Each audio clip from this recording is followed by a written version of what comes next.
अस्सलामुअलैकुम। लेक्चर 87 कैफ 1 का स्टार्ट हो गया जी हमारा। आज हम ईपीएस को थोड़ा सा पॉज कर दिया मैंने। वैसे तो ईपीएस हो ही गया था, लेकिन ईपीएस की थ्योरी पढ़ाना बाकी है, ईपीएस के एमसीक्यूज़ बाकी हैं। और एक सवाल आपको दिया था डिस्क्लोजर्स के लिए, शायद नहीं दिया था, आज दूंगा याद करवाना, ठीक है। पास पेपर्स हुए थे, हो गए थे। मसला तो होना चाहिए ना, ऐसे क्या मसले बगैर, दूसरे में होगा थोड़ा सा मसला। चलो कोई बात नहीं, वो करवा दूंगा, पहला कराने की ज़रूरत तो नहीं है, वो भी है। अच्छा चले, वो एक पॉइंट समझा दूंगा, लेकिन ये सब कुछ होगा इंशाल्लाह अब अगले हफ्ते, अगर आप एक्स्ट्रा क्लास में आएंगे तो। ओके, कैश फ्लो की तरफ आते हैं। Statement of cash flows, statement of cash flows मैंने ज़रा शॉर्ट फॉर्म में लिख दिया।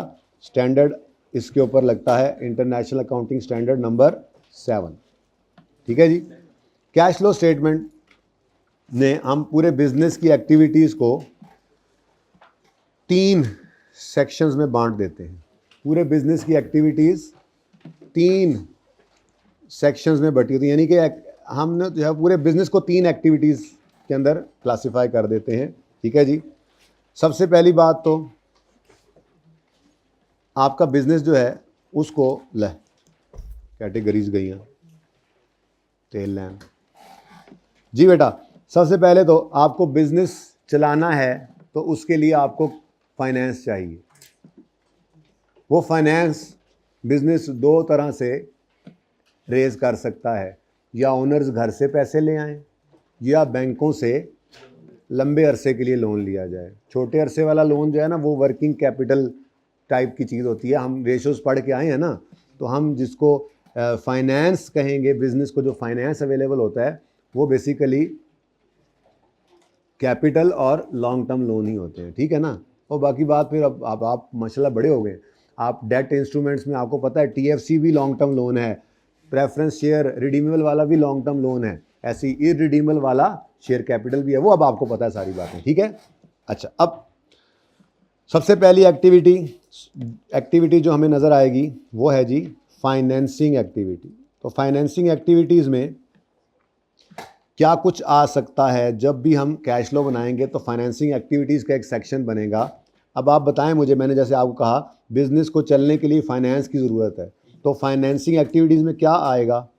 शेयर्स इशू करें तो पैसे आएंगे, डिविडेंड पे करें तो पैसे जाएंगे। Buy back of shares syllabus में नहीं रहा, थोड़ा सा किसी ज़माने में आया था लेकिन अब नहीं है, तो बाय बैक ऑफ शेयर से भी कैश जाता है, लेकिन उसको छोड़ें फिलहाल।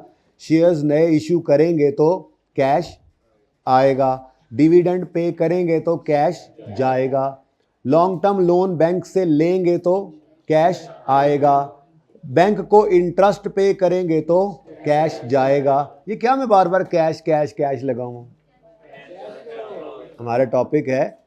हाँ, एक बात तो बताओ मुझे बाय द वे, ये जो आपका प्रॉफिट एंड लॉस अकाउंट बन रहा होता है, इसमें जो आप इनकम्स एक्सपेंसेस बुक करके जो ये प्रॉफिट की फिगर तक पहुंचे होते हैं, क्या ये कैश होता है? क्या ये कैश है? ये कैश है ना? कैश है, ये कैश है। कैश कैश कैश नहीं है, ये कैश नहीं है। बहुत सारी इनकम्स आपकी एक्रूअल बेसिस पर बुकड हैं, अभी रिसीव नहीं हुआ कैश, आपने एंट्री की डेटर डेबिट सेल क्रेडिट। बहुत सारे एक्सपेंसेस आपके एक्रूअल की बेस पर बुकड हैं, अभी पे नहीं की, एक्सपेंस डेबिट पेएबल क्रेडिट, तो ये आपका कैश नहीं है।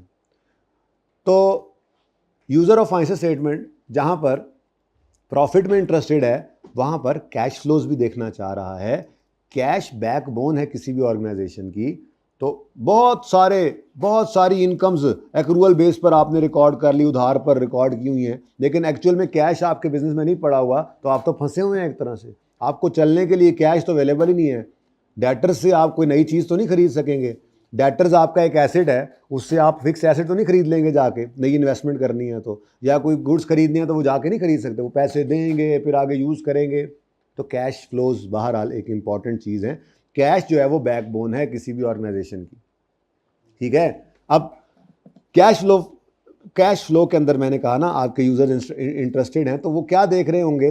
डिफरेंट एक्टिविटीज़ के अंदर कैश का आना, कैश का जाना। मैंने जैसे आपसे अर्ज़ किया था कल कि पहले 2 दिन, अगर संडे बीच में आ जाए तो 2 दिन, और अगर संडे ना हो तो 3 दिन लगते हैं बच्चे को ये टॉपिक में नॉर्मल होते हैं। लेकिन तीसरे दिन के बाद बच्चा कहता है या अल्लाह ये सवाल तो आ ही है। उसकी वजह ये होती है कि हम बचपन से लेके आज तक एक्रूअल बेसिस एक्रूअल पढ़ते आए हैं, क्योंकि हमारी फाइनेंशियल स्टेटमेंट्स की जो बुनियादी 2 चीज़ें हैं ना, वो एक्रूअल बेसिस ऑफ अकाउंटिंग है और दूसरा गोइंग कंसर्न अजम्पशन है। ये 2 बेसिक अजम्पशन के ऊपर हमारी फाइनेंशियल स्टेटमेंट, जो शक्ल हमें नजर आती है फाइनेंशियल स्टेटमेंट्स की, वो सही तुम कैमरे के आगे, छोटा सा तुम्हारा कद है एंड कैमरे के आगे आ जाते हो तुम, ठीक है। तो ये 2 चीज़ें बेसिक चीज़ें हैं, इसी के ऊपर हम आज तक चलते चले आए। यानी अभी तक वैसे तो एनपीओ के टॉपिक में ज़्यादा नज़र आएगी ये बात, लेकिन फिर भी जितने सवाल अभी तक हमने किए, हमने एक्रूअल का टॉपिक भी पढ़ा था, आपको याद होगा। एक्रूअल के टॉपिक के अंदर आप कोई भी एक्सपेंस का लेजर बनाते थे तो आपको कैश की फिगर नज़र आ रही होती थी। आप कभी तो पीएनएल वाली फिगर निकाल रहे होते थे, कभी क्लोजिंग वगैरह निकाल रहे होते थे। ये लड़ाई कोई नहीं होती थी, ये गिवन होता था। इनकम के केस में भी आपको ट्रायल के अंदर पेड की फिगर होती है, याद आ रहा है, कैश की फिगर गिवन होती थी, एक्सपेंस नहीं पता होता था, या तो आप ये निकाल रहे होते थे, ये पीएनएल वाली फिगर, क्योंकि आप पीएनएल बनाने की तरफ जा रहे होते थे, आप प्रॉफिट एंड लॉस अकाउंट बना रहे होते थे। लेकिन कैश फ्लो के सवालों के अंदर यकसर कहानी बदल जाएगी। अब सवालों में आपको पीएनएल वाली फिगर दे दिया करेगा, क्योंकि उसने क्या बनवाना है आपसे, कैश फ्लो, तो कैश मिसिंग हुआ करेगा। तो ये 1-2 दिन ज़रा लगते हैं थोड़ा सेट होते हुए, लेकिन जब सेट हो जाए तो बंदा कहता है इस जैसा तो टॉपिक ही कोई नहीं।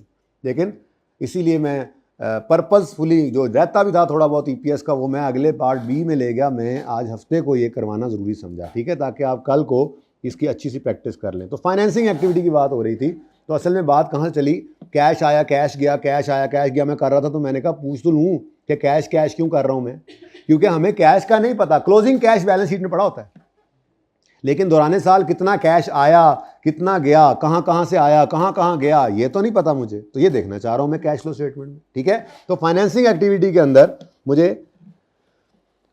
क्या नज़र आएगा, शेयर्स इशू हों तो वो नज़र आएंगे, शेयर्स इशूड, इससे कैश इनफ्लो होगा, ठीक है। और फिर इन शेयर्स को, शेयर होल्डर्स को पे की जाती है कॉस्ट डिविडेंड, तो डिविडेंड अगर पे करेंगे तो ये कैश आउटफ्लो नज़र आएगा।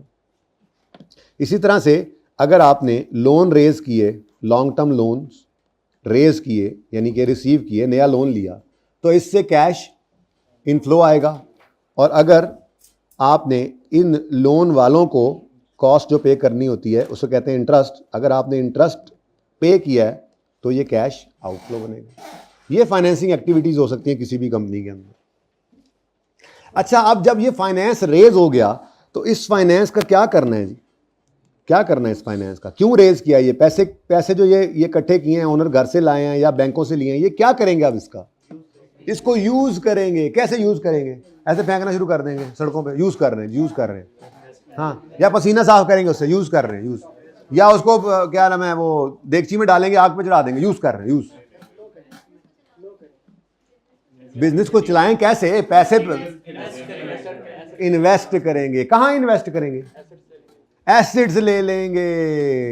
इस तरह से बहुत सारी इन्वेस्टमेंट्स करते हैं, लेकिन नॉर्मली बिजनेसेस क्या करेंगे, लॉन्ग टर्म इन्वेस्टमेंट्स करेंगे। जैसे एक प्लांट के ऊपर आप करोड़ रुपया लगाकर उसको इंस्टॉल किया, अब अगले वो करोड़ रुपया क्या कुछ पहले महीने के अंदर रिकवर हो जाएगा सारा, नहीं, अब वो प्लांट जो है वो करोड़, 2 करोड़, 10 करोड़, 50 करोड़ जितना लगा है उस हिसाब से फिर वो अगले कई साल चलेगा, कैश फ्लोज आएंगे। तो जब पैसा बिजनेस के पास आ गया तो बिजनेस ने अगला काम क्या सोचा कि हम उसको इन्वेस्ट करें लॉन्ग टर्म एसेट्स के अंदर। तो इन्वेस्टिंग एक्टिविटीज़ आती हैं, लॉन्ग टर्म एसेट्स के अंदर इन्वेस्टमेंट करेगा बिजनेस, ताकि उस ये पैसा इन्वेस्ट करके इससे फिर अर्निंग्स करें, ठीक है। तो मिसाल के तौर पे मैंने कहा, जैसे आपने कहा लॉन्ग टर्म एसेट्स आप परचेज करेंगे, लॉन्ग टर्म एसेट्स, ठीक है, नॉन करंट एसेट्स, तो लॉन्ग टर्म एसेट्स परचेज होंगे अगर, तो आपकी कैश फ्लो के अंदर नज़र आएंगे, ये आएंगे नज़र, बोलो आएंगे ना नज़र। लॉन्ग टर्म एसेट्स परचेज कर रहे हैं, लॉन्ग टर्म एसेट्स अगर बेचेंगे तो ये भी फिर फाइनेंस, असल में ना फाइनेंसिंग एक्टिविटी में अब इन्वेस्टिंग एक्टिविटी में अब ये इन्वेस्टिंग एक्टिविटीज़ सारी की सारी आ जाएंगी। अगर फिक्स एसेट आपने कोई ख़रीदा है तो कैश आएगा, जाएगा, एसेट खरीदेंगे तो कैश आउटफ्लो। ऐसे ही फिक्स एसेट कोई आप बेचेंगे, पीपीई बेचा करते थे तो डिस्पोजल पर सेल प्रोसीड्स आती थी वो कैश आएगा। तो fix asset, long term assets का बेचना खरीदना ये आपका क्लासिफाई हुआ करेगा इन्वेस्टिंग एक्टिविटीज में। अगर आपने कहीं डिपॉजिट करा रखा है, इंटरेस्ट रिसीव किया आपने या डिविडेंड रिसीव किया, आपने भी तो किसी के शेयर्स खरीदे हो सकते हैं, तो इंटरेस्ट रिसीव्ड या इन्वेस्टमेंट इनकम रिसीव्ड ये चीज़ें आ सकती हैं। भाई आपने अगर पैसा कहीं पे डिपॉजिट करवा रखा है तो उस पर इंटरेस्ट या किसी और कंपनी के आपने शेयर्स खरीद रखे हैं उस पर डिविडेंड वगैरह ये आएगा ना, तो ये क्या है, ये इन्वेस्टमेंट इनकम रिसीव्ड। और ठीक है, तो ये कुछ आपके पास इन्वेस्टिंग एक्टिविटीज़ आ गई, ठीक है जी। अच्छा, उसके बाद जब आपने ये एसेट्स में इन्वेस्टमेंट कर दी तो क्या बस यही जो आपने एसेट्स जो आपने लोगों से पैसा इकट्ठा किया है, क्या बस इससे आप लोगों के दूसरों के शेयर्स खरीद कर रखेंगे, या क्या आपने सिर्फ इन्वेस्टमेंट की हुई है, बैंक में डिपॉजिट करवा दी है पैसे? नहीं, आप बेसिकली ये नॉन करंट एसेट्स में इन्वेस्टमेंट करते हैं और फिर ऑपरेशंस को स्टार्ट कर देते हैं। तो तीसरी एक्टिविटीज़ जो हुआ करती हैं, जो क्लासिफिकेशन होगी वो होती हैं ऑपरेटिंग एक्टिविटीज़।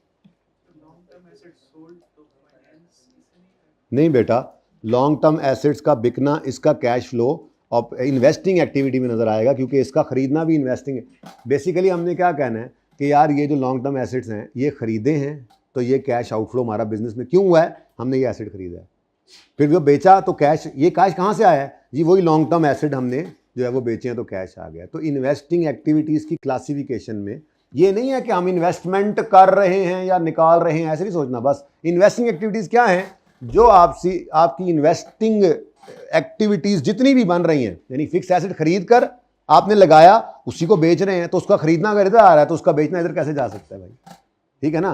क्लासिफिकेशंस की हुई हैं हमने, ये पूरे बिजनेस के अंदर अगर कोई नॉन करंट एसेट खरीदा या बेचा जाएगा उसको इस क्लासिफिकेशन के अंदर डाल देना। इन्वेस्टमेंट प्रॉपर्टी क्या, बेचेंगे तो, और अगर खरीदेंगे तो, ठीक है जी। और अच्छा, अब ऑपरेटिंग एक्टिविटीज़ जो है इसकी मैं ज़्यादा तफसील नहीं बता सकता, बस ये नॉर्मल ऑपरेशंस हैं, इसको इंशाल्लाह देखते हैं कैसे करना है इसको टैकल, ठीक है जी। तो नॉर्मल ऑपरेशंस यहाँ पर चल रहे होते हैं, ठीक है जी। नॉर्मल ऑपरेशंस मतलब चीज़ें बनाकर बेचेंगे, सेल्स, बनाने की कॉस्ट या ख़रीदने की कॉस्ट, परचेजेस, ठीक है। उसके बाद कोई सेलिंग एक्सपेंसेस होंगे, कोई एडमिन एक्सपेंसेस होंगे, इस तरह की चीज़ें आ रही हैं, ठीक है। कोई मसला? अच्छा, अब मैं ना आपको आज पढ़ाऊँगा, जो फॉर्मेट बनवाऊँगा उस फॉर्मेट के अंदर आपको एक चीज़ नज़र आएगी, और वो चीज़ क्या है, पहले मैं बताता हूँ ऑप्शन के बारे में। हमारा जो IAS 7 है वो हमें ऑप्शन देता है कि आप चाहें तो आप इस डिविडेंड को, अगर आप चाहें तो आप इस डिविडेंड को फाइनेंसिंग एक्टिविटीज़ में शो करें, चाहें तो ऑपरेटिंग एक्टिविटीज़ में भी शो कर सकते हैं, नीचे जाके माइनस कर दें, ठीक है। ऐसे ही इंटरेस्ट पेड की जो फिगर है, अगर आप चाहें तो इसको फाइनेंसिंग एक्टिविटीज़ में शो करें, अगर आपका दिल करे तो आप इसको ऑपरेटिंग एक्टिविटीज़ में नीचे जाकर, ऑपरेटिंग एक्टिविटीज़ में नहीं, उस सेक्शन में अलग से नीचे जाकर माइनस करके भी शो कर सकते हैं। ऑप्शन है, यानी इनमें से जो मर्जी कर लें चलेगा। अब ICAP ने जो किया हम भी वही कर लेते हैं ताकि MCQs में भी ये काम रहे, ठीक है। और ICAP ने जो किया है वो बेसिकली IAS 7 ने अपनी किताब के अंदर जो ओरिजिनल स्टैंडर्ड है उसकी जो एग्जांपल है उसमें IAS 7 ने जो किया, ICAP ने दोनों ऑप्शंस बता के ICAP ने भी वही कर लिया और फिर हम भी वही करने लगे। और वो क्या है, IAS 7 की जो एग्जांपल्स होती हैं ना उसके अपने स्टैंडर्ड के अंदर, उसमें IAS 7 बनाने वालों ने जो एग्जांपल दी, एक्सट्रैक्ट दिया, उसमें उन्होंने डिविडेंड पेड को फाइनेंसिंग एक्टिविटी में ही रहने दिया और इंटरेस्ट पेड को ऑपरेटिंग एक्टिविटी में नीचे आकर कैश आउट को दिखा दिया। ये बात समझ आई है, ठीक है। तो हम भी क्या करेंगे, हम भी इस हालांकि इंटरेस्ट पेड है क्या, फाइनेंसिंग एक्टिविटी है, लेकिन ऑप्शन मौजूद है इन दोनों के लिए, दोनों ही इधर आ सकते थे। आज से 2 अटेम्प्ट पहले तक मैं दोनों यहीं पर रखवाता था, ठीक है। और फिर एंड पे जाके बच्चों को बताता था जब MCQs आते थे कि बेटा ये ऑप्शन मौजूद है स्टैंडर्ड की तरफ से और स्टैंडर्ड ने इसको इधर रखा हुआ है, इंटरेस्ट को डिविडेंड को इधर रखा हुआ है। तो एमसीक्यूज के लिए अब आपने यही सोच लेना है। वहाँ पे जाके भी मैं कहता था यार बच्चों को वहाँ जाकर बताने की बजाय, हालांकि वो ज़्यादा इजी है, दोनों को इधर ले आए, ठीक है, लेकिन हम क्या कर लेंगे, वो काम आज से ही कर लेते हैं जो हर जगह पे फिर हमारा चलता रहे, चाहे एमसीक्यूज में, क्योंकि एमसीक्यूज के अंदर ना आपको ज़रूरी है पता, दोनों सही हैं। बड़ा सवाल हो तो जो मर्जी करो, बिल्कुल सही है, पूरे नंबर मिलेंगे। लेकिन एमसीक्यू में होता है ना, कभी कभी वो सिर्फ इस एक्टिविटी का टोटल मांग रहा होता है, कभी सिर्फ इसका मांग रहा होता है, कभी सिर्फ इसका मांग रहा होगा। एमसीक्यू ना किसी एक छोटी सी जगह को पूछ लेता है वो, तो उसके अंदर फिर आई कैप ने अपने फॉर्मेट के हिसाब से इंटरेस्ट को इधर रखा हो, हम लेकर चल रहे हो उसको इधर, या आई कैप ने डिविडेंड को इधर रखा हुआ है, हम लेकर चल रहे हो इधर, तो फिर थोड़ा सा मसला आएगा। इसलिए काम ही वही कर लेते हैं। अलाउड अल्टरनेटिव है, ये दोनों इधर आ सकते हैं, दोनों उधर आ सकते हैं, लेकिन स्टैंडर्ड ने, ओरिजिनल स्टैंडर्ड ने डिविडेंड को इधर ही छोड़ा और इंटरेस्ट पेड को इधर ले गया। आई कैप ने भी अपनी किताब में ये बात बाकायदा बताई है कि दोनों ऑप्शंस हैं, पर चूंकि IS 7 की ओरिजिनल एग्जाम्पल के अंदर ऐसा है, हमने भी ऐसा किया, तो मैं भी आपको कह रहा हूं हम भी ऐसा ही कर लेते हैं। हम इंटरेस्ट पेड को यहां पर नीचे एंड पर लेस करके शो कर दिया करेंगे, ठीक है जी। ये छोटी सी बात मैंने आपको जरा अर्ज करनी थी। उसके बाद अब हम अपना सवाल शुरू करते हैं।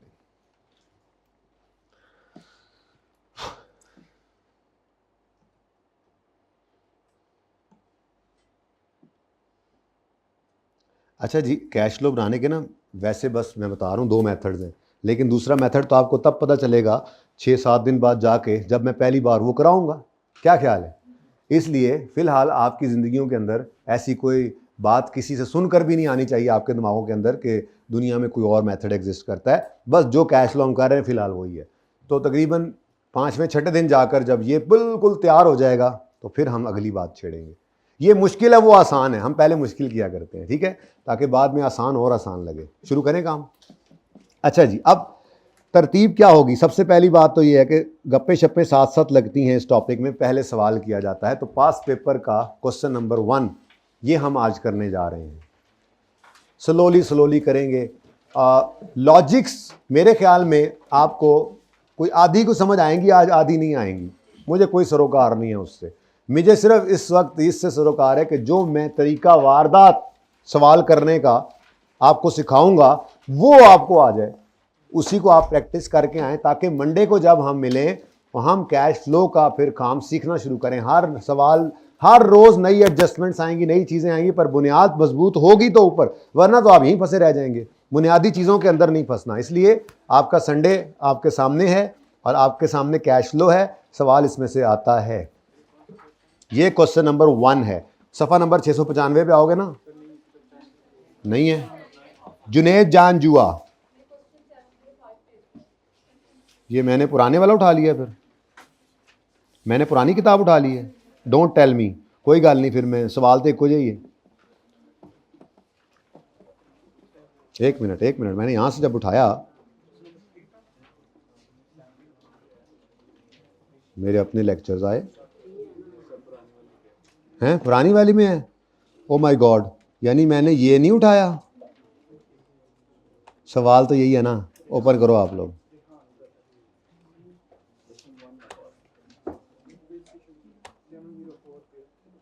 मैं यहाँ से बता देता हूँ ना आपको, असल सफ़ा बता देता हूँ। पास पेपर का क्वेश्चंस हैं, इनमें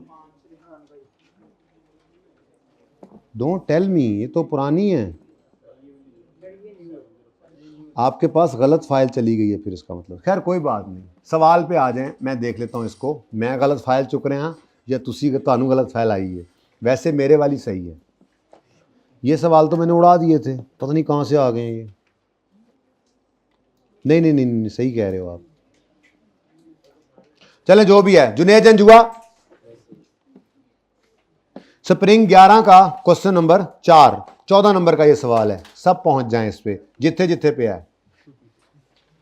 सवाल करना है ना असल में तो हमने। चलें शुरू करते हैं काम। अच्छा जी, अब तरतीब क्या होगी?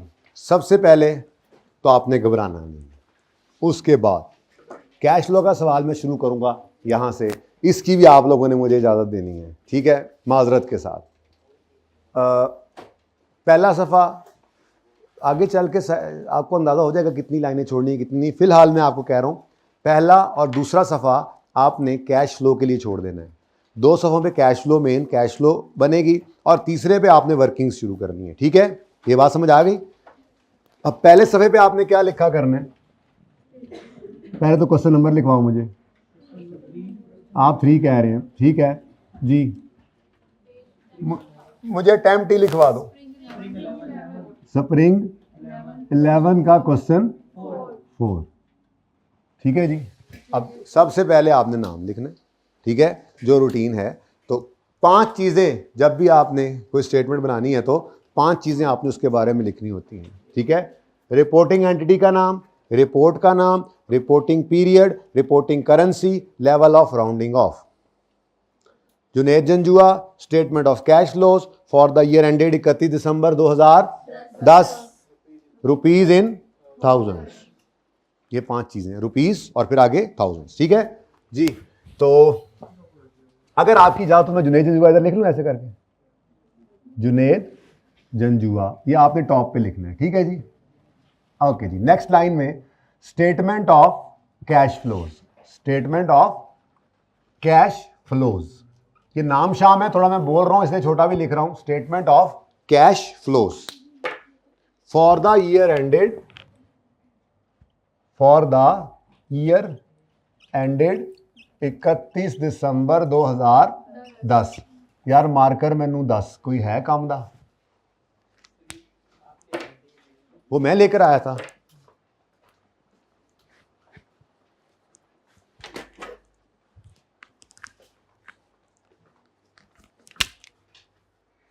अच्छा जी, 3 हेडिंग्स बनानी है हमने इस कैश फ्लो में। पहली हेडिंग ऑपरेटिंग एक्टिविटीज, पहला सफा उसके लिए खाली, फिलहाल पहला सफा उसके लिए सारा खाली। ठीक है, दूसरे सफे के टॉप पे इन्वेस्टिंग एक्टिविटीज, 7-8 लाइनें इसके लिए खाली छोड़कर तीसरी हेडिंग देनी है आपने फाइनेंसिंग एक्टिविटी। बस फिलहाल ये 3 हेडिंग्स दे रहे हैं हम। ठीक है, तो मेरा पहला सफा ये हुआ करेगा, मेरा दूसरा सफा ये हुआ करेगा, उससे आगे मेरी वर्किंग तीसरे सफे पे हुआ करेंगे। ओके, ये मेरा पहला सफा, आपका पहला सफा सेम होना चाहिए। ठीक है जी।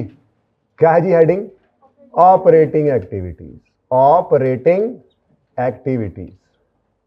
ये तरतीब बता रहा हूं, किस तरतीब पे हमने सवाल करना है। मैंने अभी सवाल भी नहीं पढ़ा, वैसे सवाल तो हम पढ़ के किया करेंगे इंशाल्लाह फॉर्मेट स्टार्ट, लेकिन फिर भी ये इंशाल्लाह सेम ही रहेगा।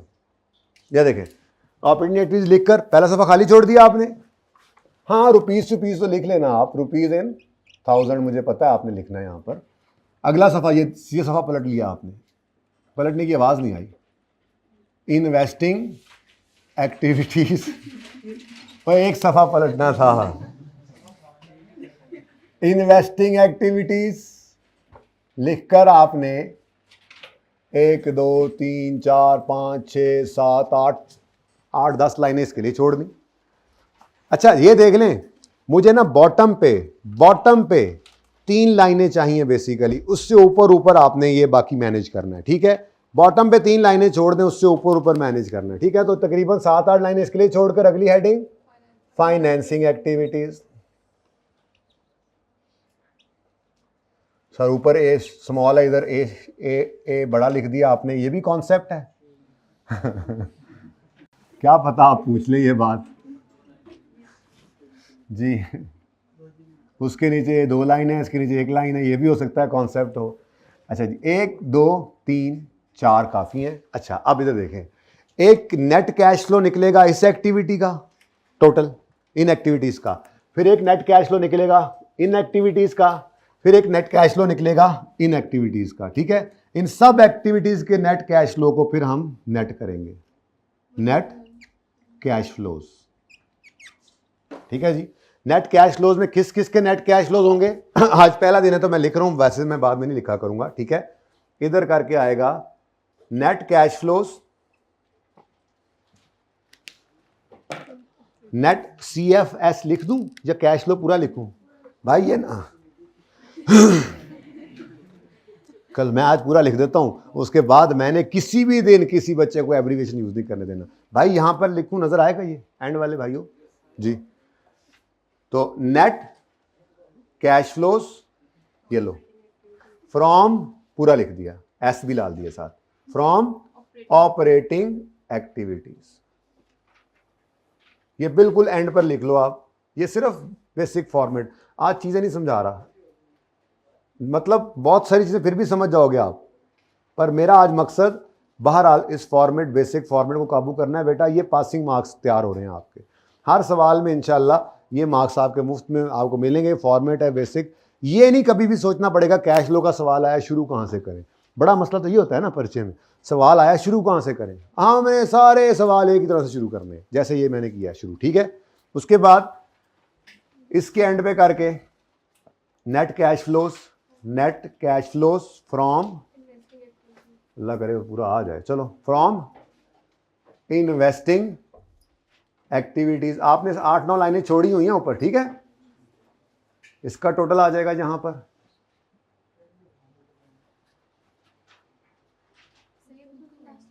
जी बेटा, ना बेटा सब्र कर जाए ना आप लोग, फिर जरा देख लें एक दफा। Net cash flows from investing activities, हाँ, इसके ऊपर लास्ट लाइन। मैंने कहा शायद आप इधर कह रहे हैं, नहीं नहीं नहीं नहीं, हेडिंग के ऊपर बिल्कुल लास्ट लाइन, इन्वेस्टिंग एक्टिविटीज।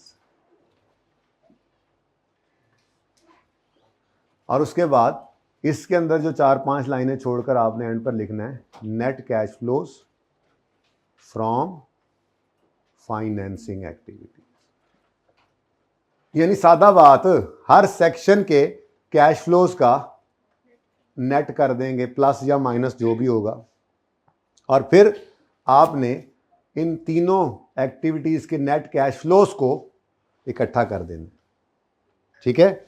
यानी मैं यूं कह लूंगा ना, अगर मैं समझाने के लिए कहूं, ये एक हो गया, ये दूसरा आ गया, ये तीसरा आ गया, ये।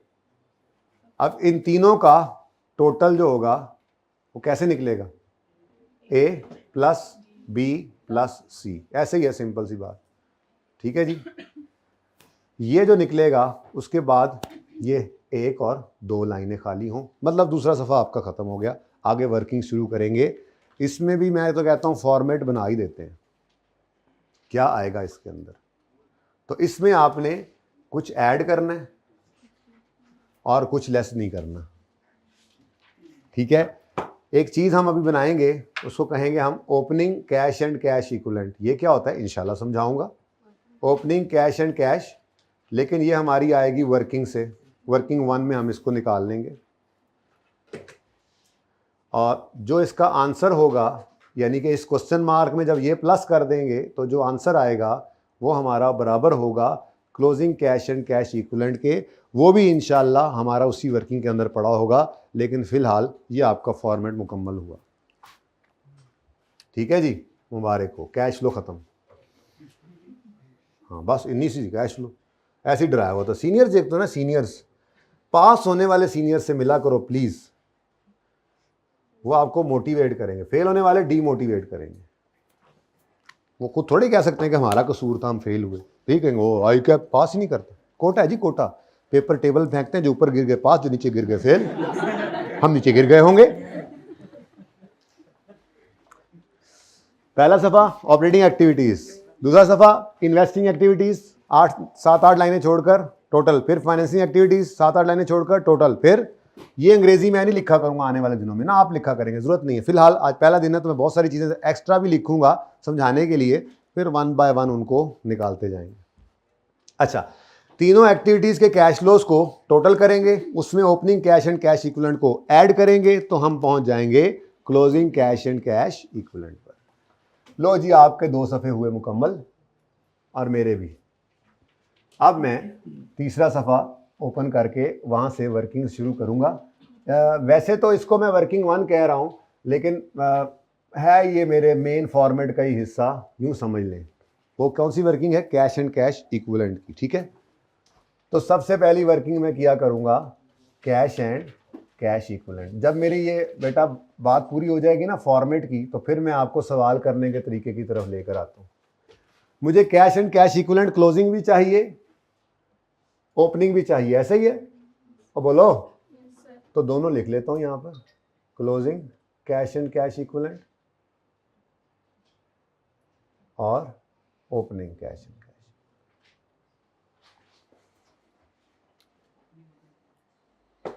हैं ओपनिंग मैंने इस तरफ लिख दिया ना, यानी पिछले साल का क्लोजिंग इस तरह से बैलेंस शीट नहीं बनी होती जैसे कंपैरेटिव, इस तरह से लिखा हुआ है बेसिकली ये, माजरत नहीं, पहले ओपनिंग और फिर क्लोजिंग लिखोगे तो मारे जाओगे, हर सवाल ऐसा ही होता है तकरीबन। लेकिन अगर इसकी आदत पड़ गई और ध्यान से ना देखा तो जिस सवाल के अंदर ओपनिंग पहले हो वहाँ पे भी मारे जाओगे, ध्यान से पढ़ना है। लेकिन वैसे डाटा हमेशा आपको गिवन होगा, बैलेंस शीट किस तरह से बनी होती है, इनकम स्टेटमेंट किस तरह से, फाइनेंशियल स्टेटमेंट्स में मोस्ट रिसेंट ईयर आपका हमेशा पहले होता है और कंपैरेटिव बाद में होता है। तो आदत ही ऐसी रख रहा हूँ पहले दिन से आपकी कि आपको आसानी रहेगी डाटा उठाने में, उसको प्लेस करने में, सवाल को चलाने में, ठीक है। तो इसलिए मैंने ओपनिंग इधर लिखा है, ठीक है। ओपनिंग मतलब पिछले साल का क्लोजिंग। नहीं तो हम तो फॉर द ईयर की अगर बात कर रहे हैं तो ये पिछले साल क्लोजिंग, हमारे साल का ओपनिंग और फिर हमारे साल का क्लोजिंग, ठीक है। अच्छा, अब इस कैश एंड कैश इक्विवेलेंट में क्या आना है, ये मैं आज लिख रहा हूं कोई 5 आइटम्स। किसी एक सवाल में मुझे नजर नहीं आए कि 5 हों इकट्ठे, 2 या मैक्सिमम भी आए हुए हैं तो 3 आए हुए हैं। लेकिन हम जरा आज लिस्ट बना रहे हैं ना, पहला दिन है, कैश एंड कैश इक्विवेलेंट में क्या कुछ आ सकता है। तो जैसे नाम से जाहिर है, कैश और उससे मिलती जुलती चीजें, कैश और उससे मिलती जुलती चीजें, तो कैश खुद यहां पर आएगा और कैश से मिलती जुलती और चीजें क्या हैं, नहीं इन्वेंट्री कैश से मिलती जुलती नहीं है, बैंक, बैंक भी क्या है, कैश ही है। शॉर्ट टर्म इन्वेस्टमेंट्स, अब ये शॉर्ट टर्म इन्वेस्टमेंट में इन्वेंट्री नहीं आ सकती, शॉर्ट टर्म इन्वेस्टमेंट 6 महीने ना बिके फिर। शॉर्ट टर्म इन्वेस्टमेंट का मतलब है जस्ट लाइक कैश, जैसे प्राइस बॉन्ड पड़े हैं, जैसे किसी लिस्टेड कंपनी के शेयर पड़े हैं, ऐसी इन्वेस्टमेंट है जो हाईली लिक्विड है, यानी आप उस बॉन्ड को अभी जाकर बैंक से तोड़वा लें, कैश ले लें, पड़े होते हैं ना प्राइस बॉन्ड लोगों के पास, ठीक है। जरूरत पड़ी तो क्या किया, जाके उनको चेंज करा लिया और कैश ले लिया। तो ये क्या चीज है, ऑलमोस्ट कैश, कैश और कैश जैसी चीजें, ठीक है। फिलहाल पॉजिटिव वाली बताओ, cash in hand, cash at bank और शॉर्ट टर्म इन्वेस्टमेंट्स। कौन सी जी, शॉर्ट टर्म इन्वेस्टमेंट्स। बेच के तो भाई पीपीई को भी कैश आ सकता है, फिर सारा कुछ इधर ही लिख लेते हैं, क्या ख्याल है, कैश तो नहीं है ना। आप FAR 2 में जाकर पढ़ोगे, पीपीई, इन्वेस्टमेंट प्रॉपर्टी, ये सारे के सारे एसेट्स तो हैं, मॉनिटरी एसेट्स नहीं है। मॉनिटरी एसेट्स क्या होते हैं, मनी रिसीवेबल, मनी पेएबल। अगर पीपीई आपके पास पड़ा है, इन्वेस्टमेंट प्रॉपर्टी आपके पास पड़ी है, इन्वेंट्री आपके पास पड़ी है, तो ये कैश नहीं है। हाँ, अगर ये बेच दोगे, उधार पे बेचोगे, रिसीवेबल है, वो आपका मॉनिटरी एसेट है, वो आप कैश एंड कैश, वो खैर कैश एंड कैश इक्विवेलेंट तो नहीं आता, वो मॉनिटरी एसेट में आ जाता है। तो आप जो बात कर रहे हैं भाई, वो तो मॉनिटरी एसेट ही नहीं है। मैं तो कैश एंड कैश इक्विवेलेंट की बात कर रहा हूं, जो मॉनिटरी एसेट से भी एक कदम आगे खड़ा हुआ है। बेटा हमने पीपीई को भी इसीलिए रखा हुआ है कि उससे हमें सेल, इन्वेंट्री बनी कहां से, अच्छा इन्वेंट्री बिकेगी तो कैश आएगा, इन्वेंट्री कैश है नहीं है ना यार। आपने क्विक एसेट्स में भी उसको निकाल दिया था कि अगर एक बिजली का बिल आ जाए तो ये पे नहीं हो सकता, कैश कैश ही है। तो कैश जैसी चीज इन्वेंट्री नहीं हो सकती, डेटर भी नहीं है। कैश जैसी चीज कैश ही है, कैश जैसी चीज बैंक में पड़े हुए पैसे भी हैं, वो भी कैश ही है। और कैश जैसी चीज रेडीली कन्वर्टेबल इनटू कैश, जो आपकी इन्वेस्टमेंट्स हैं वो हैं। क्या बोला मैंने, रेडीली कन्वर्टेबल इनटू कैश। अगर कोई इन्वेस्टमेंट आपने ऐसी कर रखी है कि वो 1 साल के बाद आप निकलवा सकते हैं, तो वो भी कैश एंड कैश इक्विवेलेंट नहीं है। ओके, सही है। अच्छा, अब ये तो आ गई चीजें, सवाल में देखेंगे कौन सी चीज है कौन सी नहीं है, लेकिन फिलहाल मैं ऐसे लिख रहा हूं, आपने क्रॉस नहीं लगाने, पता नहीं आपके सवाल में कौन कौन सी चीजें होंगी, तो सिर्फ वही लिखेंगे। क्रॉस नहीं मतलब एक्स लिखा है मैंने, क्या लिखा है, एक्स। ये क्या है, हमारे पास कैश जो मौजूद है। लेकिन मजे की बात इस वर्किंग की ये है कि इसमें हम सिर्फ जो कैश हमारे पास अवेलेबल है शॉर्ट टर्म में वो ही नहीं ले रहे, बल्कि हम जो कैश शॉर्ट टर्म में पे करना है वो भी इस वर्किंग में लेंगे जी। ओवरड्राफ्ट, शॉर्ट टर्म लोन्स, ये सारे के सारे यहां पर आएंगे, लेकिन नेगेटिव साइन के साथ, ठीक है, ताकि हमारी पोजीशन पता लग सके। तो लेस कर देंगे इसमें से हम बैंक ओवरड्राफ्ट, अगर को पड़ा हुआ है तो bank OD, short term loans, जैसे मैंने फाइनेंसिंग एक्टिविटी में बोला कि वहां पर लॉन्ग टर्म लोन्स आते हैं, तो शॉर्ट टर्म लोन्स कहां आते हैं, short term loans cash and cash equivalent में हम लिखते हैं, ठीक है जी। ये एक एग्जॉस्टिव सी लिस्ट बन गई है जी, इससे ऊपर तो कुछ भी नहीं है। अगर कोई है तो फिर अल्लाह की मर्जी, मेरे ख्याल में तो मैंने तो कभी नहीं देखा। पूरे ये पांचों भी नहीं आते। नॉर्मली सवाल में वो क्या करता है, इन कैश बैंक में से एक दे देगा, कभी कभी शॉर्ट टर्म इन्वेस्टमेंट दे देगा, और एक आधा इन नेगेटिव वालों में से दे देगा, और बच्चा उसको नेट कर लेगा। बस 2 से 3 मैक्सिमम देखे हैं, वरना 2, लेकिन ज़्यादातर रिसेंट सवालों में तो सिर्फ एक ही होता है। अक्सर वो सिर्फ कैश एट बैंक लिखा होता है बस। तो बहरहाल एक लंबी लिस्ट है, जो आ जाएगा वो लिख लें, ठीक है जी। ले जी, ये हमारा मेन फॉर्मेट हो गया पूरा। यानी कि आपने जब कैश फ्लो का सवाल आए तो फिल फॉर जो काम करना है वो इतना फॉर्मेट बना लेना है। लेकिन उसके अंदर प्लीज एक बात जरा कान खोलकर सुन लें, कान और दिमाग खोलकर सुन लें। ये क्रॉस क्रूज लगा के नहीं बैठ जाना, ये सारी हेडिंग देकर ये नहीं, बस सिर्फ हेडिंग तक आपने बना लेना है। पता नहीं आपके सवाल में एक चीज़ हो या 2 चीज़ें हो, बस वही लिखेंगे, ठीक है। ये तो मैंने सिर्फ आपके लिए कंप्लीट कर दिया। इसलिए आप मेरा मशवरा आपको ये है कि कैश एंड कैश इक्विवेलेंट की वर्किंग अगर फुल आज बनानी भी है, चलो बना ही लो, आज बना लो, ठीक है। लेकिन अभी क्रॉस क्रूज ना लगाना, जो आ जाए सवाल में वो फिगर लिख लेना, बाकियों पे ऐसे ही आप एक्स लगा देना, ओके, सही है। ले जी, आपका मेन फॉर्मेट पूरा हुआ। अब सवाल को किया कैसे करेंगे, इस तरफ चलते हैं। तो सबसे पहला काम क्या करना है जी, हमने मेन फॉर्मेट बनाना है, और मेन फॉर्मेट यहां तक है, वर्किंग 1 की हेडिंग दे के ओपनिंग क्लोजिंग लिख लेना है आपने, ठीक है।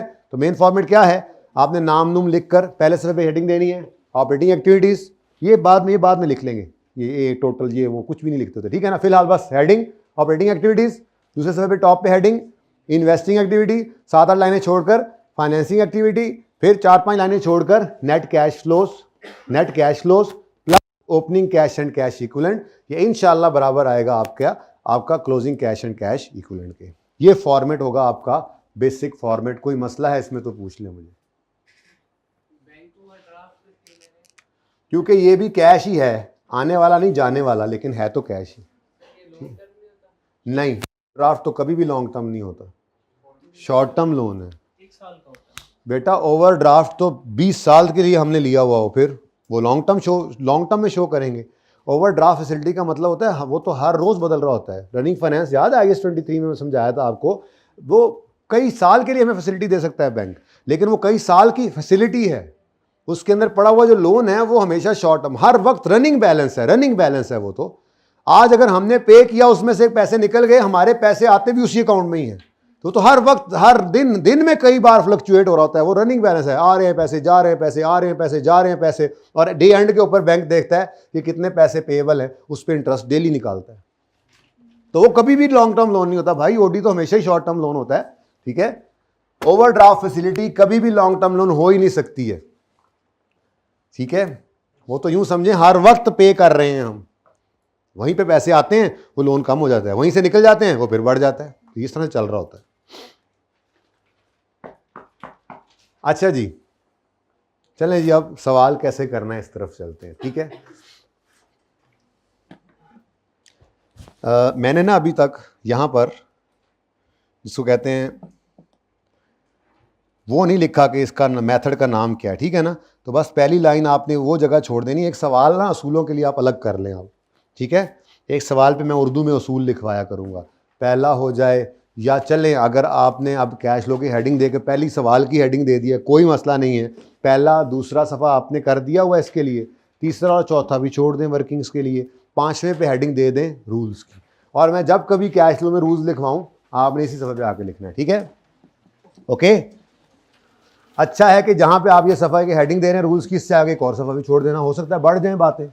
कोई बच्चा बड़ा बड़ा भी करके लिखता है ना, कोई छोटा छोटा करके लिखता है, उनके लिए एक भी बहुत है।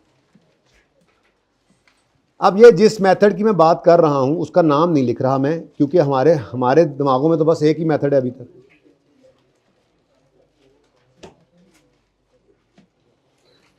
सवाल देखें जी, सवाल को तो देखें, पहले सवाल को तो देख ले कम से कम।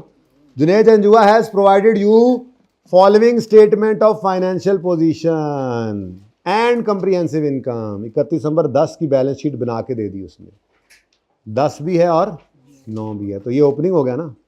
हमारा साल 10 है ना, तो ये ओपनिंग क्लोजिंग ऐसे ही नॉर्मली ऐसे ही गिवन होता है। हाँ, किसी सवाल में शरारतन वो ये कर सकता है कि इधर 9 और इधर 10 कर दे। वो शरारतन वजह ये कि बच्चे अंधाधुनी बस एक ही धुन के ऊपर चढ़ जाते हैं, नहीं जी हमेशा से हमेशा इधर ओपनिंग होना है इधर क्लोजिंग, तो छेड़खानी भी कर सकता है, ध्यान से देख लेना, वैसे नॉर्मली होता यही है। अब बैलेंस शीट गिवन है 2 साल की, cash given, debtors, long term investments, inventory, prepaid insurance, office supplies, land, building, इसकी कमोडेशन, इक्विपमेंट, इसकी कमोडेशन। फिर लायबिलिटी साइड शुरू होगी, क्रेडिटर्स हैं, वेजेस पेएबल हैं, शॉर्ट टर्म लोन है, लॉन्ग टर्म लोन है, कैपिटल है।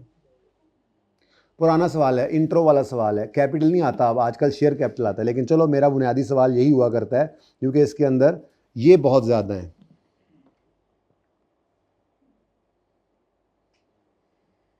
जिनको करंट एसेट्स कह सकते हैं हम, अदर देन कैश, ये करंट एसेट्स हैं, यानी कि वर्किंग कैपिटल के अलावा वाले करंट एसेट्स ये ज़्यादा हैं।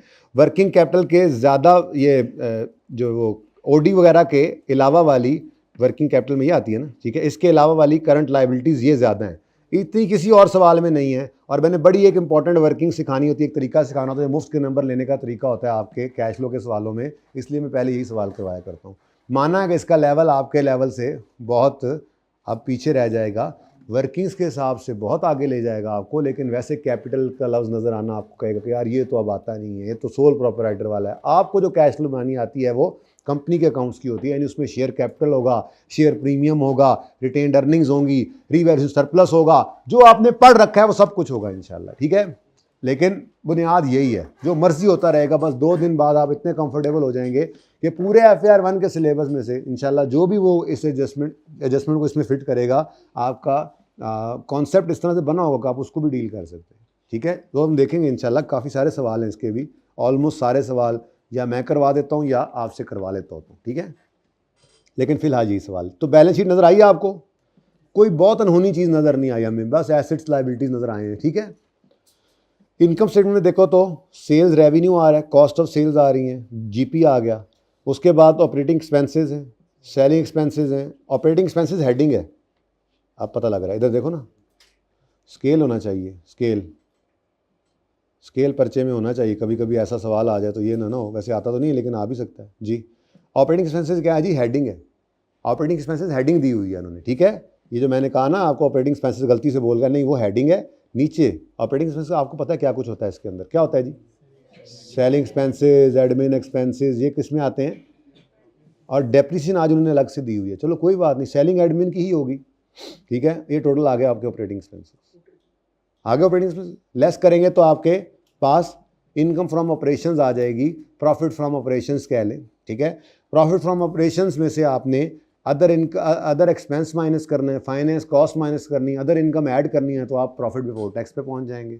और पहला सवाल है फिलहाल टैक्स, शायद कल भी ना आने दूं टैक्स कोई नहीं है, जो PBT है वही पैट है, जो PBT है वही, तो अदर एक्सपेंसेस ये भी फिर क्या है, हेडिंग, इनकम फ्रॉम ऑपरेशंस के बाद ये अदर रेवेन्यूज़ या अदर एक्सपेंस, यानी अदर इनकम और अदर एक्सपेंसेस की हेडिंग दी हुई है इसने। अब इसके अंदर आपको नज़र आ रहा है gain on sale of land, other income, gain on sale of long term investment, other income, loss on sale of equipment, ये अदर एक्सपेंस आ गया। फाइनेंस कॉस्ट भी सवाल में नहीं है, सुभान अल्लाह। नेट इनकम, टैक्स वगैरह भी नहीं है, सवाल ख़त्म। आगे कुछ एडजस्टमेंट्स हैं, उनको तो बाद में देखेंगे। अब आपके सामने इनकम स्टेटमेंट भी मौजूद है और बैलेंस शीट भी मौजूद है। अब कहाँ से शुरू करना है जी हमने सवाल को हम बैलेंस शीट से शुरू किया करेंगे, और मैं पहला असूल लिखवाता हूँ, लेकिन पहले सुन लो। जिस आइटम का ओपनिंग या क्लोजिंग हमें नज़र आएगा बैलेंस शीट की, इनकम स्टेटमेंट का नहीं, बैलेंस शीट, इनकम स्टेटमेंट का तो ओपनिंग क्लोजिंग होता ही नहीं ना, ठीक है, उन आइटम्स का तो वो तो फॉर द ईयर होते हैं। बैलेंस शीट के जिस आइटम का ओपनिंग या क्लोजिंग हमें नज़र आएगा उसका हम लेजर ओपन कर लेंगे, लेकिन इससे पहले ही आपको नज़र आ रहा है बैलेंस शीट आइटम तो ये भी हैं, कैश एंड कैश इक्विवेलेंट वाले, क्या इनका भी लेजर ओपन करोगे? ये तो आपने वहाँ छोड़े ही नहीं, मतलब ये तो ऑलरेडी बुकिंग करा के इधर आ चुके हैं, यानी आपने लेजर्स तो ओपन करने हैं, लेकिन वो ledgers cash and cash equivalent वाले आइटम्स के ओपन नहीं हो सकते, क्योंकि वो कहाँ आ चुके हुए हैं, वर्किंग 1 में। जो इसके अलावा बचेंगे, इसके अलावा भी कुछ बचता है, हाँ जी, लैंड है, बिल्डिंग है, इक्विपमेंट है, फर्नीचर है, कंप्यूटर है, यानी सारे non current assets, long term investments हैं, कैपिटल है, लॉन्ग टर्म लोन है, क्रेडिटर डेटर भाई ने बोला उनके भी लेजर ओपन नहीं होने। ये जो मैंने जो निशान नहीं लगाया था कि जो बहुत ज़्यादा हैं, मैंने कहा था ये करंट एसेट्स और करंट लाइबिलिटीज़ जो हैं, ये करंट एसेट्स और करंट लाइबिलिटीज़ भी लेजर्स में नहीं जाने। कहाँ जाने हैं देखेंगे इंशाल्लाह। लेकिन ये ध्यान रखो, ये मैंने रेशोज पढ़ा दी हैं। ये क्या है, ये करंट एसेट्स और करंट लाइबिलिटीज़ को डिफरेंस लें तो क्या निकला होता था, वर्किंग कैपिटल याद आ रहा है, वर्किंग कैपिटल। वर्किंग कैपिटल यहाँ पे नहीं हमने निकालना, लेकिन आपको थोड़ा सा बस इस नाम से जान पहचान होनी चाहिए कि अगर वो बोले ना वर्किंग कैपिटल आइटम्स, तो वर्किंग कैपिटल आइटम्स के अंदर कैपिटल नहीं है, ये वर्किंग कैपिटल आइटम नहीं है, लॉन्ग टर्म लोन नहीं है, ये वर्किंग कैपिटल आइटम, ये तो लॉन्ग टर्म फाइनेंस होती थी, ठीक है, पीपीई नहीं है, लॉन्ग टर्म इन्वेस्टमेंट नहीं है, ये सारी चीजें वर्किंग कैपिटल आइटम नहीं है। कैश नहीं है, बैंक नहीं है, क्योंकि वो वर्किंग कैपिटल नहीं हो तो कैश एंड कैश इक्विवेलेंट में चला गया है, वरना वर्किंग कैपिटल में आ जाता। तो 3 तरह की कैटेगरीज बन गई हमारी पूरे सवाल के अंदर जो डाटा होता है। बैलेंस शीट के अंदर 3 तरह की कैटेगरी की चीजें हमें मिलेंगी। ये आज सिखा रहा हूं, उसके बाद बस ये फ्लो चलना है। इसलिए तो मैं आज आपको सुकून से मैंने कहा कि थोड़ा लंबी भी होगी क्लास तो करेंगे, थोड़ा जल्दी भी शुरू की। 3 तरह की चीजें अब सामने आ चुकी हैं हमारे। एक है कैश एंड कैश इक्विवेलेंट, 5 ही चीजें मैंने लिख दी वहां पर जो आ सकती हैं। दूसरा वर्किंग कैपिटल आइटम्स, इसके अंदर इन कैश एंड कैश इक्विवेलेंट वाले आइटम्स के अलावा बाकी सारे करंट एसेट्स और करंट लायबिलिटीज, ठीक है। और तीसरी चीज इन दोनों के अलावा जितनी चीजें हैं, मैं नाम नहीं लेता।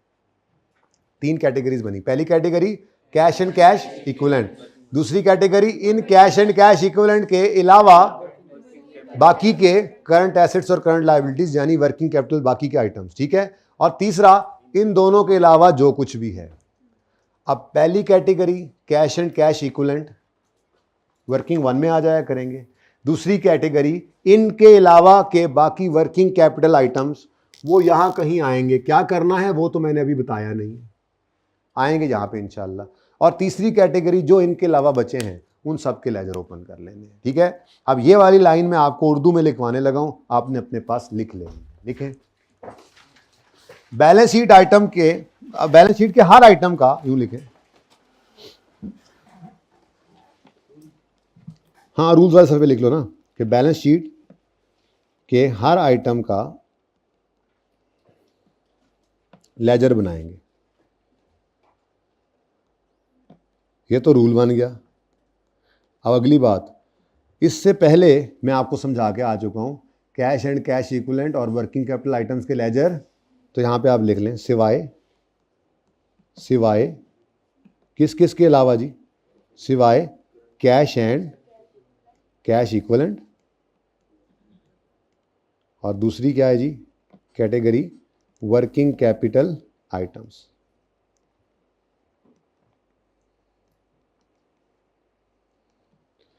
कैश एंड कैश इक्विवेलेंट मैंने वर्किंग 1 में लिख दी है, मैं यहाँ दोबारा नहीं लिख रहा प्लीज़, ठीक है। और वर्किंग कैपिटल आइटम्स के अंदर क्या आता है जी, current assets and current liabilities, current assets and current liabilities, लेकिन other than cash and cash equivalent, ठीक है जी। और सही है। और तुम सुबह वाली क्लास में आए थे जोराबाद वाले हैं, क्यों? तुम नमक के बने हो। जोराबाद में तुम नहर पे नहाने गए हुए होते हो, यहां पे तुम्हें बारिश का पानी तंग कर रहा है थोड़ा सा, वो भी थोड़ा सा जी। बैलेंस शीट के हर आइटम का, अपने लोगों में बड़ा ऐलान किया, बैलेंस शीट के हर आइटम का लेजर बनेगा। बाकी बचा की, अब बहुत कुछ बचता है। इधर देखो मैं बताता हूं, तरतीब से चलो। आपने मुझे बताना है कौन सी चीज कहां जाएगी। सारी तैयारी होगी अल्हम्दुलिल्लाह, सवाल बस करना है, अब रह गया जी। ये कैश कहां जाएगा, वर्किंग 1, लेजर नहीं बनाना। ये कहां जाएगा, ये वर्किंग कैपिटल, WC लिख दूं, WC working capital item, WCI working capital item, ठीक है जी। World cup international, long term investment ledger, inventory working capital item, prepaid insurance working capital item, office supplies, बिल्कुल office supplies just like stationery, underline करके लिख लो। और stationery के बारे में आपको बताया हुआ है इन्वेस्ट में, एक्रूवल के चैप्टर में। इन्वेंट्री, ये stationery is just like any other expense, अगर अनयूज पड़ी है तो वो आपके पास एसेट है, और ठीक है ना, खरीद के लाए 100 रुपए की स्टेशनरी, 80 रुपए की इस्तेमाल होगी, 20 की पड़ी है तो क्या है, स्टॉक। और क्या ख्याल है, तो एक्सपेंस में क्या जाएगा 80, और बैलेंस शीट में नजर आएगा 20 का स्टॉक। बिल्कुल वैसे ही जैसे कोई और एक्सपेंस होता था, हमने इसकी भी बात की हुई थी। खैर चलें छोड़े। Working capital item, land ledger, building ledger, acquisition ledger, equipment ledger. आप तो कह रहे थे कम है जी, ledger ledger ledger. Account payable ledger नहीं बनेगा, मैं भी यही कह रहा हूं, पूरी बात ही सुनी आप लोगों ने। वेजेस पेबल का लेजर नहीं बनेगा। शॉर्ट टर्म लोन और working one, working capital item नहीं है, working one cash and cash equivalent. Long term loan ledger, capital ledger. तो आप कह रहे थे लेजर कम है, तो भाई उसूल समझ आ गया। बैलेंस शीट के हर आइटम का हमने लेजर बनाना है, सिवाय कैश एंड कैश इक्विवेलेंट और वर्किंग कैपिटल आइटम्स के। अब अगली बात हमें पता है, यानी कि सारे करंट एसेट करंट लायबिलिटी हमने निकाल दिए ना, उसमें से कैश और उससे मिलती जुलती चीजों को हमने वर्किंग वन में डाल दिया। बाकी सारों के साथ क्या करना है मैं एंड पे बताऊंगा, पहले लेजर ओपन करवा लूं जो करने हैं, ठीक है, सही है। तो अब आपने क्या करना है, थोड़ी देर के लिए रुक जाना है। मैं पूरी बैलेंस शीट में से चीजें छांटूंगा, छोड़ूंगा सिर्फ किन को, वर्किंग कैपिटल आइटम्स को, क्योंकि इनके साथ एक और ड्रामा हमने करना होता है जो मैंने आपको थोड़ी देर में बताना है ना, ठीक है। उनको छोड़कर बाकी वर्किंग वन वालों को वर्किंग वन में छोड़ूंगा और लेजर वालों को लेजर में छोड़ूंगा। फिर मैं आप लोगों के ऊपर इस सवाल को छोड़ूंगा, फिर आप लोगों ने 2 से 3 मिनट में ये सारा काम खुद करना है, साथ साथ नोट नहीं करना। ओके, पहला सवाल है, आराम आराम से करना है, लेकिन ये चीजें साथ साथ सीखनी है। आज हम शायद एक वैसे कॉन्सेप्ट काफी हद तक आ भी जाता है बंदे को सवाल करते करते, बट मेरी तो ये चाहत होगी आज कुछ भी समझ ना आए, सिर्फ सवाल को संभालना आ जाए, बस कल प्रैक्टिस करके आ जाए, फिर उसके बाद सारी जिंदगी पड़ी है कैश फ्लो सीखने के लिए, ठीक है। अच्छा चलिए शुरू कर रहा हूं काम। सबसे पहले क्या नजर आ रहा है, कैश। कैश कहां जाता है, वर्किंग वन। ओपनिंग बताओ, ओपनिंग जी 32,000 में चल रहे हैं, क्लोजिंग 145, डन जी। ऐसे कोई साथ साथ नोट ना करे, तुम्हें तो बहुत बड़ी बीमारी है, साथ साथ नोट ना करना जी। Next account receivable, debtor, debtor तो करंट, ये इसको जरा रोक दो, फिलहाल देखते हैं इसका क्या करना है। फिर नेक्स्ट लॉन्ग टर्म इन्वेस्टमेंट, क्या होगा जी, तो working number 2 long term investment, long term investment ledger बन गया। अब ये क्या है, एसेट है लायबिलिटी है, एसेट है लायबिलिटी है, एसेट है, एसेट है। ओपनिंग कितने, क्लोजिंग, तो किसी भी लेजर, एसेट के लेजर में ओपनिंग क्लोजिंग दिखा रहा हूं तो दिखा सकते हैं। ओपनिंग किस तरफ आएगा, इधर तो नहीं आता जी। ओपनिंग क्लोजिंग, सही है, ये काम करना है। लेकिन पहले मुझे करने दें, फिर मैं आपको 2 से 3 मिनट भी मैक्सिमम, 2 मिनट भी नहीं लगेंगे इस काम पे, लेकिन पहले मुझे करने दें। नेक्स्ट क्या है यार, यानी कि कल से ना, कल से तो ये आइटम भी आएंगे, तो चूंकि हमने आज सीख लेना है इनके साथ भी क्या करना है, तो आज के बाद जब भी ये आइटम्स भी आएंगे तो तरतीब से चलते जाएंगे। जैसे कैश वाले को मैंने कैश में फेंका, लेजर वाले को लेजर में फेंका, इसके साथ जो करना होगा वो भी साथ ही कर देंगे, ठीक है, सही है। बल्कि हो सकता है जब आप नोट कर लो तो मैं एक बार फिर ये मिटाकर फिर क्विकली सारा ही कर दूं जब ये समझा लूं तो, ठीक है, सही है। चले खैर, नेक्स्ट क्या है, ये भी ग्रीन है, office supplies, land ledger number 2 3, working number 3, ये वर्किंग हो गया, ठीक है ना, 1 वर्किंग 2 वर्किंग 3 जी। लैंड ओपनिंग 2500, 2500 1000 में, सुभान अल्लाह। क्लोजिंग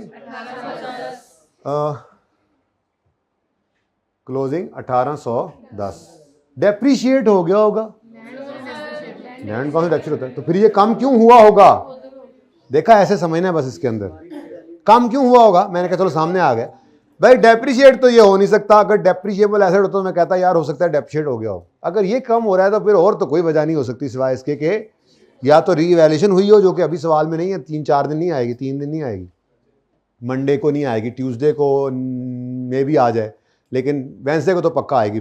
फिलहाल तो रीवैल्यूएशन भी सवाल के अंदर कहीं जिक्र नहीं नजर आया।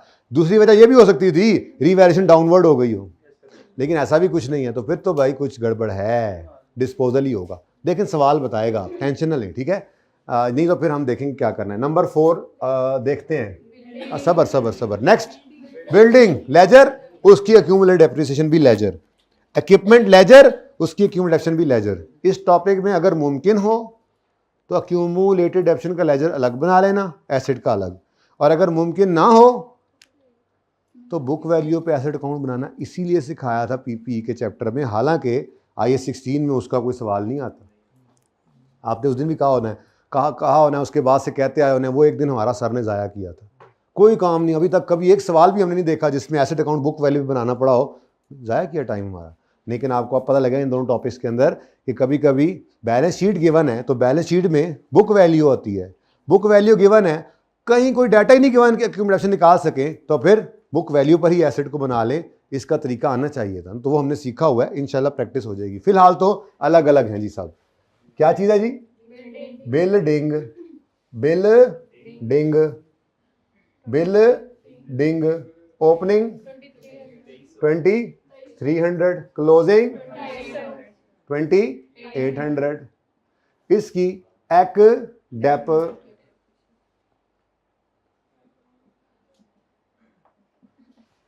वो यार एक मिनट में देख लेना, मुसीबत किस में थी ज़्यादा।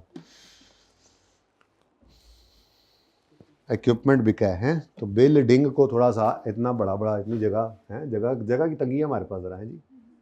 मैनेजमेंट जी 2800। नेक्स्ट जी इसकी एक्यूमुलेटेड डेप्रिसिएशन,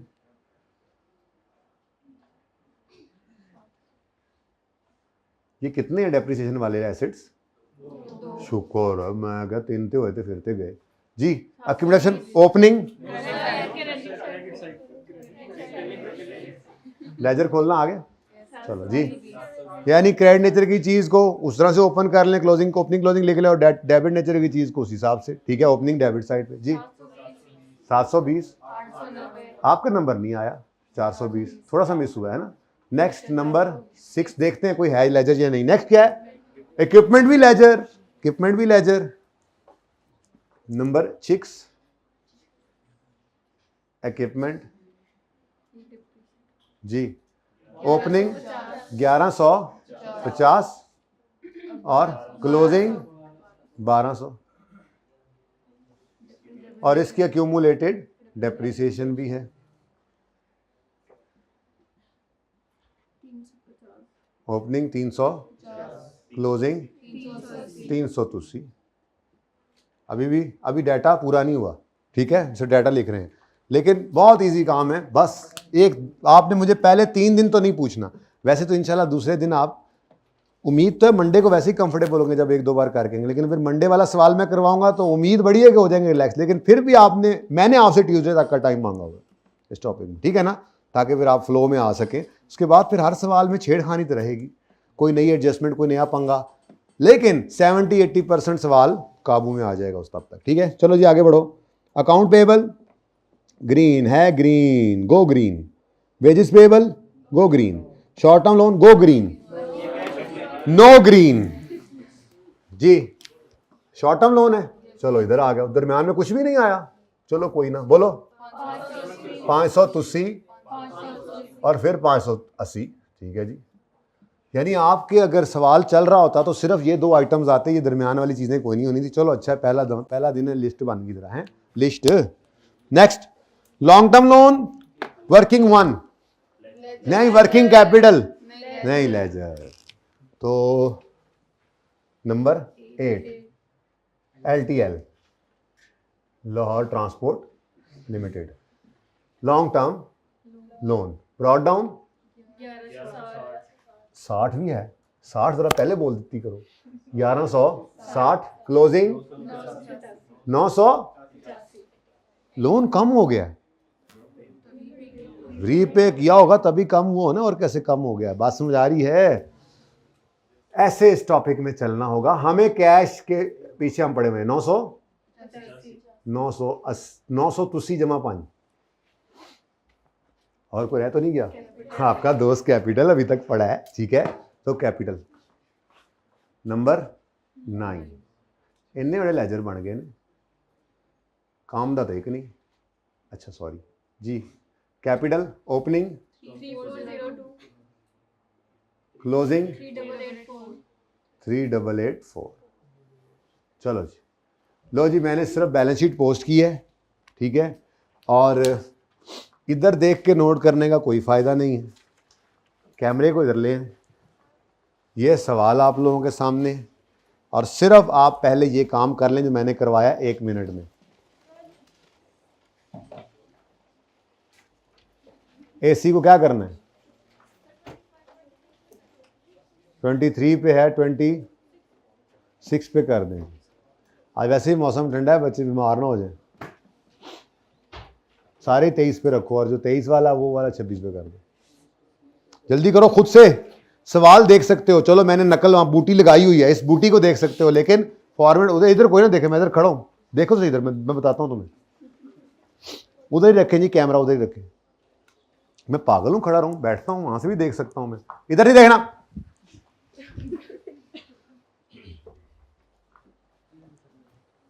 जल्दी करें, ऐसे ही टाइम दिया मैंने।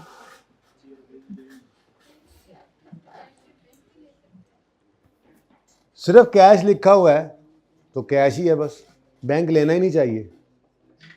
दोनों ही आते हैं बेटा, कैश हो या बैंक हो, दोनों ही कैश एंड कैश इक्वल। लड़ाई क्या है?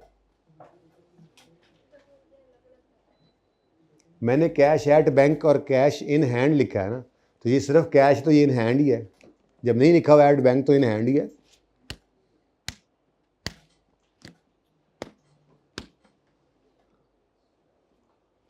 अच्छा जी, अब ये उसूलों वाला सफ़ा है ना, इसमें ना मैंने एक लेकिन डालनी है, यानी कि इसके नीचे अगर आपने कभी भी कुछ लिखना हो ना तो एक लाइन छोड़ कर लिखिएगा। वो लेकिन मैंने कल या परसों डालनी, जब इंटरेस्ट आएगा सवाल में और टैक्स आएगा, ठीक है। एडवांस बता रहा हूँ, फिलहाल उसूल लिखवा दिया आप। पार्ट 2 अभी से 5-7 मिनट और होने दो, चलो कर लो।